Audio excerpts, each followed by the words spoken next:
Average velocity हमारा वो हुआ करता है जब हम डिस्प्लेसमेंट को डिवाइड करेंगे उसके टाइम से।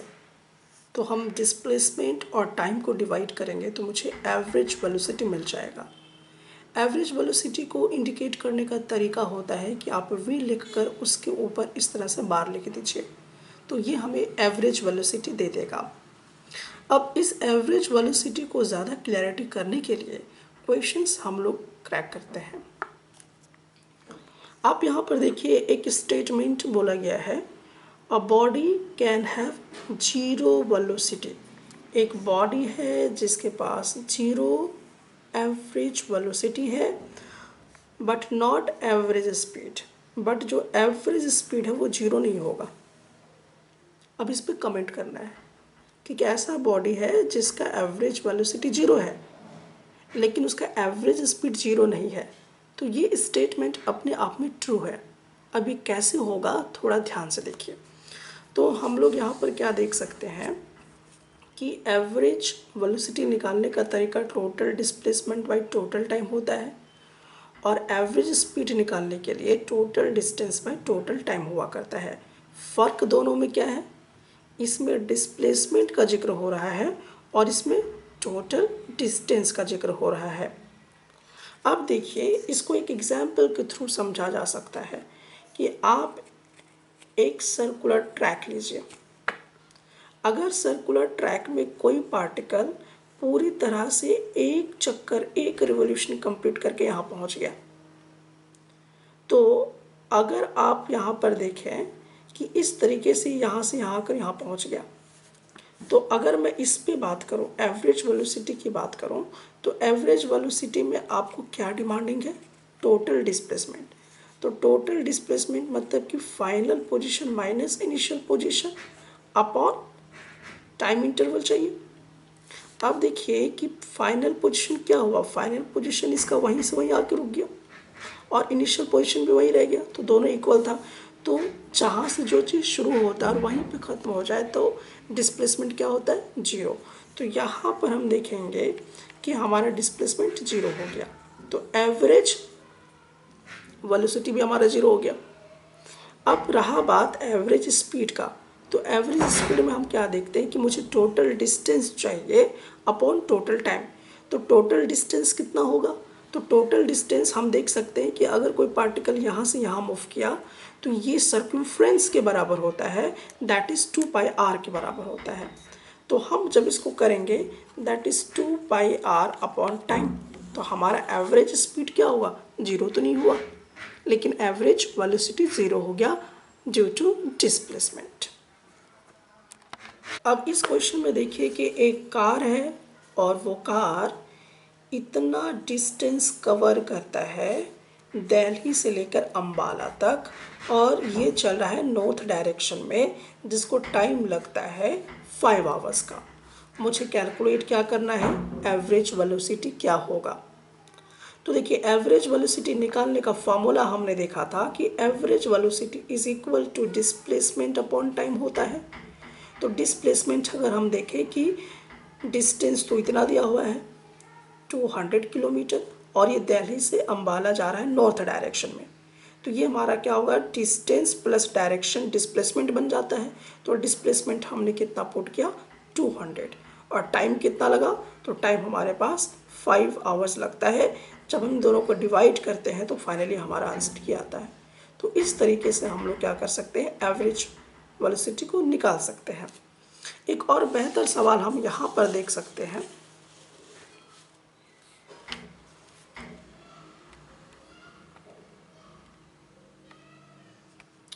इस जगह पे एक सवाल आप देखिए,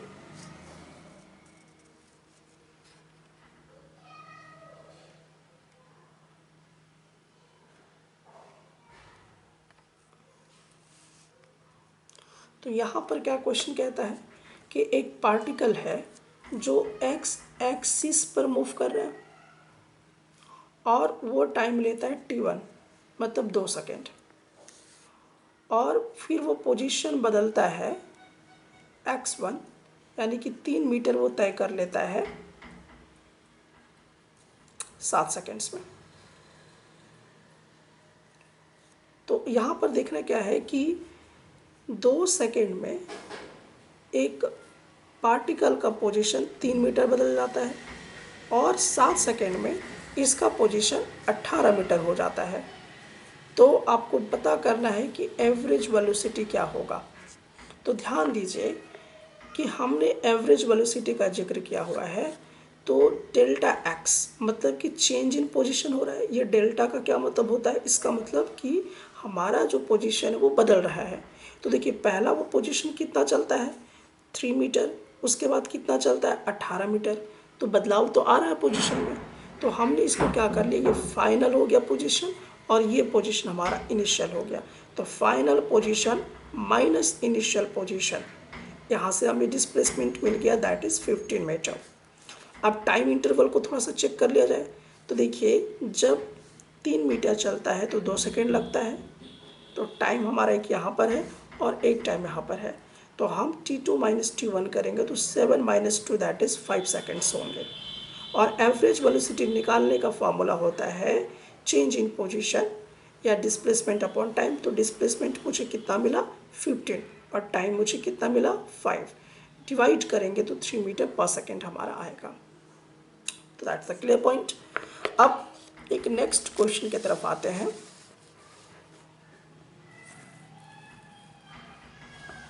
यहाँ पर आप देख सकते हैं कि एक ट्रेन है और वो ट्रेन क्या करता है, ईस्ट डायरेक्शन में चलता है, जिसका एवरेज स्पीड दिया हुआ है 120 किलोमीटर पर आवर। इतने एवरेज स्पीड से चल रहा है। अब सवाल ये है कि how far does this train travel in 6 second. तो 6 सेकेंड में ये कितना दूर तक जाएगा। तो देखिए average speed 120 kilometre per hour को हम इस तरीके से भी लिख सकते हैं। इसको फिर हम क्या करेंगे, मीटर पर सेकेंड में कन्वर्ट कर लेंगे। और एवरेज वेलोसिटी निकालने का तरीका होता है v is equal to delta X upon delta T. अब यहाँ से मैं क्या करूँगा, डेल्टा एक्स निकाल के इन दोनों को क्या करूँगा, मल्टीप्लाई कर दूँगा। तो देख लीजिए कि एवरेज वेलोसिटी हमारे पास कितना है।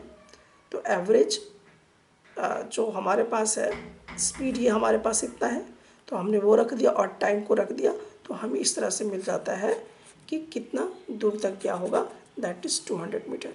देखिए आप सबसे पहले क्या कीजिए कि इन क्वेश्चन को देखकर पहले खुद से ट्राई कर लीजिए, उसके बाद आपसे ये डेफिनेटली बनेगा, उसके बाद आप इसके सॉल्यूशन को देखिएगा। अगर आप चाहें तो मेरे नोट्स को भी परचेस आप कर सकते हैं। इस क्वेश्चन में हम ये देख सकते हैं कि उषा जो है वो 90 मीटर डिस्टेंस जो है वो स्विम करती है। 90 मीटर तो ये हमारा क्या हो जाता है, डिस्टेंस हो जाता है।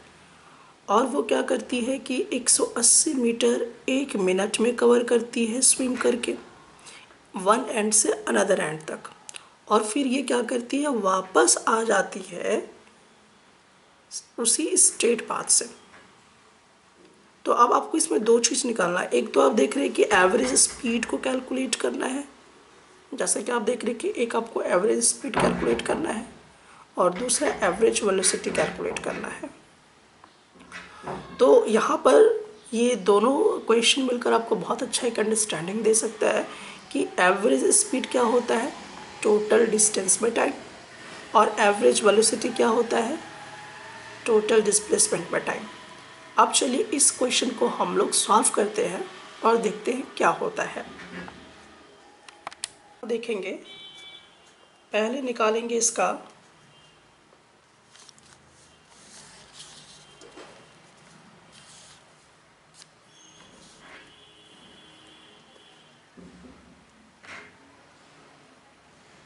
Average speed.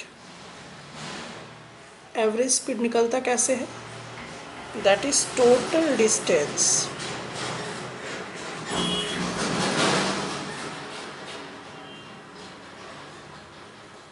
By total time taken. हम लोग इस तरीके से क्या कहते हैं, एवरेज स्पीड को कैलकुलेट कर सकते हैं। तो एवरेज स्पीड निकालने का ये हमारा तरीका हुआ कि हम इसको इस तरीके से कैलकुलेट बाय दिस फॉर्मूला कर सकते हैं। अब देखिए टोटल डिस्टेंस कितना हुआ, हमें ये कैलकुलेट करना है। तो टोटल डिस्टेंस की अगर हम बात करते हैं तो देखिए ये क्या करती है, जो उषा नाम की लड़की है वो 180 मीटर कवर करती है, 180 मीटर कवर करती है 1 मिनट के अंदर। तो हमने क्या देखा इस पर कि टोटल डिस्टेंस वो कितना कर रही है, 180। और कितने टाइम में कर रही है, टोटल टाइम कितना लग रहा है, तो 1 मिनट लग रहा है। तो 1 मिनट यानी कि 60 सेकेंड्स लग रहा है। तो टोटल जो हमारा वैल्यू आएगा वो होगा 3 मीटर पर सेकेंड। 3 मीटर पर सेकेंड हमारा इस तरीके से आता है। तो हम लोग यहाँ पर क्या देखें कि एवरेज स्पीड उषा का 3 मीटर पर सेकेंड है। अब हमें क्या कैलकुलेट करना है इस पर, अब हमें जो इसमें कैलकुलेट करना है वो है एवरेज वेलोसिटी। तो एवरेज वेलोसिटी निकालने के लिए is equal to displacement upon time होगा। तो अब हम क्या करेंगे, देखिए ये होता क्या है कि जब ये स्विम करते करते 180 मीटर जाती है तो वापस उसी स्ट्रेट पाथ से लौट भी आती है। तो जहाँ से उसने चलना शुरू किया था वापस उसी जगह पर आ गया। तो फाइनल जो इसका डिस्प्लेसमेंट होगा वो कितना हो जाएगा, 0 हो जाएगा। और टाइम कितना हमारे पास दिया हुआ है, दैट इज 60 सेकेंड्स। तो हम डिवाइड करेंगे तो मुझे क्या मिलेगा, 0 मीटर पर सेकेंड। तो हमें इसमें कॉन्सेंट्रेट क्या करना है कि एवरेज स्पीड मतलब टोटल डिस्टेंस बाय टाइम है, और एवरेज वेलोसिटी का मतलब होता है total displacement by time. Displacement 0 होने के कारण वेलोसिटी का वैल्यू 0 हो जाएगा, वेलोसिटी का वैल्यू नेगेटिव भी हो जाएगा। तो ये बात जो तय हो रहा है वो डिस्प्लेसमेंट के तहत हो रहा है।